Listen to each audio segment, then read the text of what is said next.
Sæl, ég heiti Þorsteinn og er lyfjafræðingur hjá Lyfju. Í dag ætla ég aðeins að fræða ykkur neyðargetnaðarvarnarpilluna.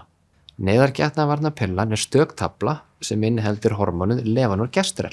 Hún virkar þannig, hún seinkar eða hamlar egglosi og kemur þannig í veg fyrir að egg geti frjóvgast. Hún getur ekki rofið þungun sem þegar er hafin og hefur engin áhrif á frjósemi til lengri tíma.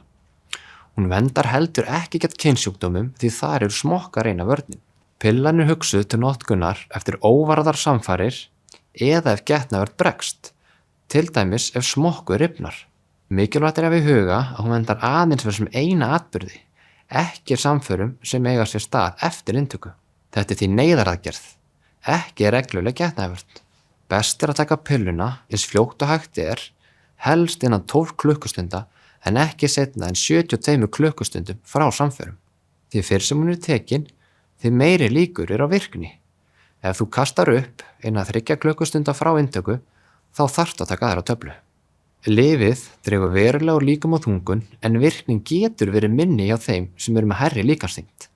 En samt er alltaf betra að taka hana en að gera ekkert. Algengustu aukaverkanirnar eru ógleði, höfuðverkur, verkir neðarlega í kvið, þreyta og breytingar á blæðingum. En þessi einkenni eru yfirleitt væg og ganga fljótt yfir. Gott er að lesa fylgiseðilinn og sérstaklega þegar fyrsta sinn sem þú tekur pilluna.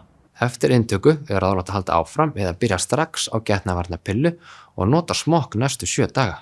Einnig gott að taka þungunarpróf eftir 3 vikur og sérstaklega ef að blæðingar seinka. Og að lokum er vert að nefna að sum lyf, til dæmis flogaveikilyf, geta haft áhrif á virkni neyðargetnaðarvarnarpillunar. Sama á við ef frásog úr meltingarvegi er skert vegna til dæmis niðurgangs, uppkasta eða sjúkdóms, til dæmis Crohn-sjúkdómsins. Láttu lyfjafræðing vita af öllum lyfjum sem þú tekur og ef þú ert í vafa eða þarft nánari ráðgjöf þá er alltaf vel tekið á móti þér í næsta apóteki Lyfju. Við erum hér til að hjálpa.